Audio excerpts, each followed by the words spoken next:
What's going on YouTube? It's your boy KingMo. I'm back with another video, and if you guys are enjoying the content, I've been very consistent. If you guys are enjoying it, then please leave a like. We're on the road to 500 subscribers. Hopefully all of you guys have a great day today, and yeah, so today this video is going to be about how to get better at FIFA after the patch, because a lot of people are struggling to play FIFA after this patch. I was struggling as well myself, I'm not going to lie to you guys, but these tips here that I'm going to give you guys do help me a lot, and they should help you guys as well. So the first tip I'm going to go through is going to be the formation. So the formation that you choose to use in game.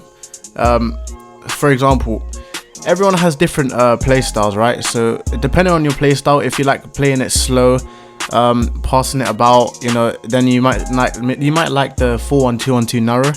If you like using wingers, you might like the 4-4-2. If you like the in-between of being able to pass around and having wingers, then you might like the 4-2-3-1. It's all up to you. Just keep on going until you find a formation that suits your playstyle, because I had to do that as well.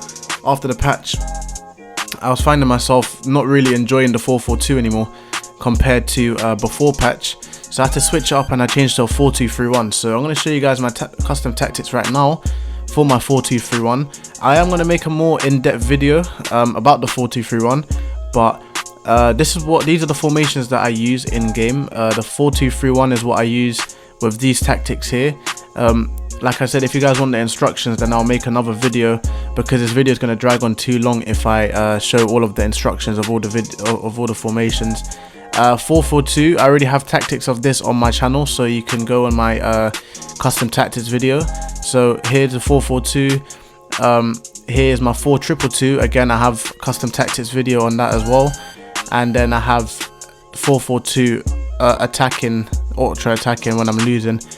These are my tactics. Again, I have it on another video, but this kind of leads on to my second point of being able to change formation during the game. So guys, for example, once you have your formation that you like, you mainly want to stick with it. So for example, the formation I like the most right now is 4-2-3-1. So that's the formation I'm going to be playing with the most during the game. However guys, if you are going to go down 1 or 2 goals, and you know, it's the last 40 minutes or 30 minutes or whatever, and you need a goal to come back, what I like to do is I like to change formation, change it up a bit, because a lot of times, you know, people would start changing their tactics, being more defensive when they're 2-3 goals up in champs or in rivals. So in my opinion, this is a very underrated thing to do by changing formation. So for example, I'll be playing with a 4-2-3-1 this whole time. Say it gets to like the 70th minute, I'm losing by 1 goal. I would normally change my formation to a 4-2-2. So it has, as you can see here, has pressure on heavy touch and fast build up and possession. So say for example, the guy's passing around, he doesn't really care, like he thinks I'm not gonna attack him because I've been, you know, just balanced this whole time. A lot of the times they kind of just don't expect you to press. So when they just do one bad pass and they take a heavy touch, my whole team will press that ball, that loose ball that took the, you know, the heavy touch, and it kind of makes the opponent lose their composure a bit, because they're not, obviously you weren't pressing from the start of the game, so it kind of just catches them off guard, and you can get the ball back and score quickly. It's very underrated to do. Believe it or not, you know, a lot of people in elite division and like that finish high ranks in champs, they would think this is a normal thing to do by changing formation, but you'd be surprised by how many people actually don't change their formation in game. I think it's one of the most important things in gameplay right now. People don't really, you know, they can't really be bothered to use more than 1, 2, 3 formations, but honestly it does help a lot. And I feel like the casual players obviously won't care, but since you are watching this video, I take it as you're not a casual player and you want to get better at the game. So obviously these formations will help, and changing the tactics in game will help as well. I'm going to be going on to the third point. The third point is the types of players that you guys use. So for example guys, I got very lucky, and this team is mainly untradeable apart from Mbappe. I got very lucky, but you're not going to be using players such as like Haaland, for example, right? like, you need to use players that are good in positions. You need to use players that have good skills, good weak foot. They're short, like 5'9", 8, 7, 5'10", and then you want to make sure they have good agility and balance. Even though Haaland does have good agility and balance, he's very tall, so it's not going to feel like that, unfortunately. But you know, players like Haaland, players like just like Ibrahimovic, they look good on paper. They look like, oh yeah, they're very, very good, you know, this Ibra. But at the end of the day, realistically, unfortunately, guys, they're not going to be that great because of their height, because of their agility, balance. They're just going to feel very stiff in game. You know, so the best players to use are the shorter type of players. I have a video, like I said, again, I have another video showing off the best players in each position. But yeah, you need to use players that have good agility, balance, pace, you know, such as Vinicius Jr. He's a prime example of a meta player in this game. You know, maxed out pace, maxed out agility, balance, good enough shooting, decent passing, 5-star skills, 4-star weak foot. He's just a prime example of a meta player in this game. Same as Cruyff. I know Cruyff is an expensive icon, but he's, again, prime example of a good player in this game. He's got a good agility, pace, shooting, passing, 5-star. You need players like that in your team to improve, because if you're going to be using players like, imagine if I was using Rijkaard, for example, I'll be getting skinned, but I don't, because I have Varane. Like, the difference between having a Varane and a Rijkaard is just crazy in this game. Obviously the type of players, obviously everyone wants to go back to like the old Fifas where like you can use any player pretty much and you can be successful. You know, back in the day in FIFA, like FIFA 13, 14, 15, 16, it didn't really matter what team your opponent had. You know, they can have like a full icon team, but at the end of the day, if you just had like an OP 20k team, you can beat a full icon team back then. But unfortunately, times have changed, and you need to have very, very good players. It doesn't mean you need to have the best players in each position. Like, look, Mendy, for example, Mendy's still a meta right back. Left back. He's not the best left back in the game, because obviously there's like Cancelo, there's Theo Hernandez, but I mean, Mendy is good enough. He's meta. He's got high work rate. He's good skills on weak foot.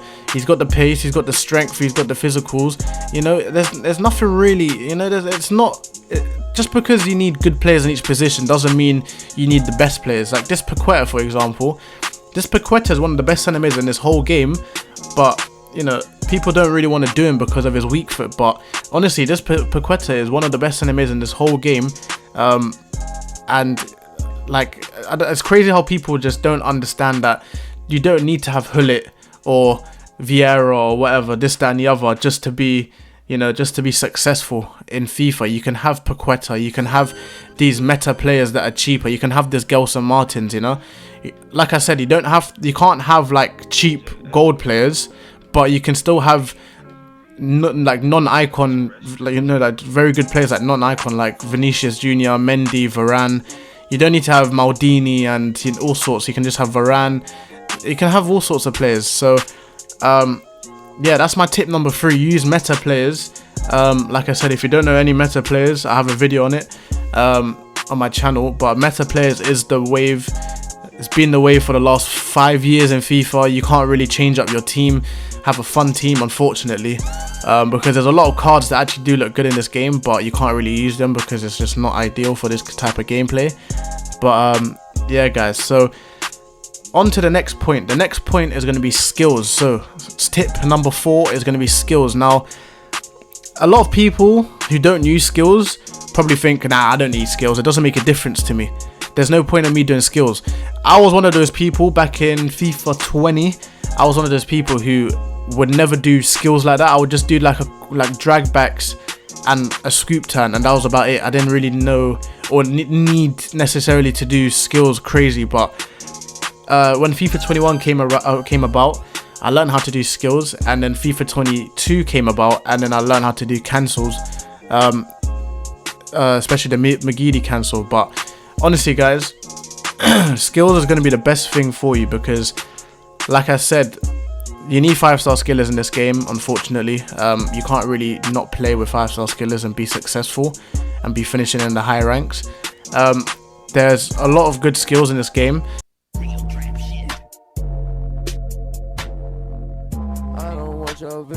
that's why I gave her back.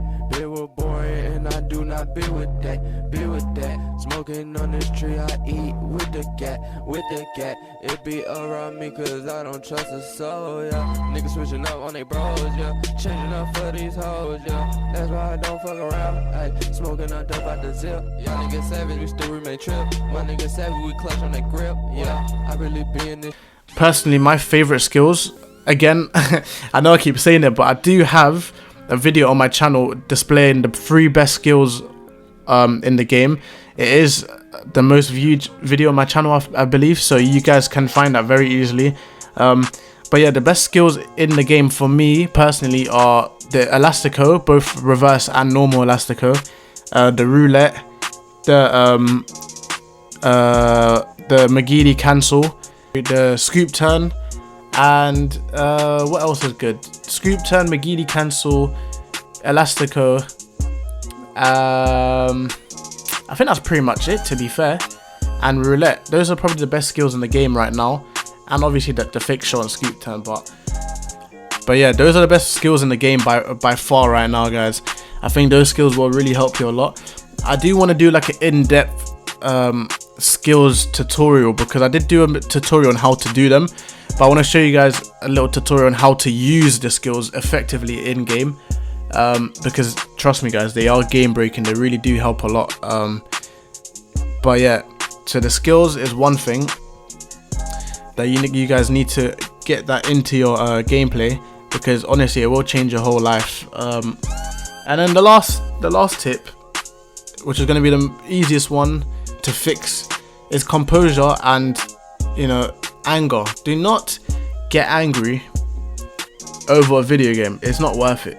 If you guys do need to react to something stupid happening in game, just laugh it off, you know. Just remember that it's a virtual game. You're not gonna you know, let this virtual game affect your real life emotions. It's not really worth it, in my opinion. There's a new FIFA every single year, and there's hundreds of thousands of people who suffer from the same thing as you. Say for example, you can see the really stupid goal. There's a lot of people in the world playing FIFA that have conceded really dumb goals. So it's not really worth getting angry over the game. And also composure. Just make sure you're composed on the ball when you're defending. There's no need to panic. You know, like if you really think about it, you were fine until like the last 10 minutes of the game. You start panicking. There's no point panicking. You gotta just tell yourself, like, this is a video game. If the guy scores against me, whatever. If you don't score against me, whatever. It's not gonna affect my life, you know. Obviously, yeah, it will affect your rewards and whatnot, but there's no real point of stressing over rewards and results and this, that, and the other.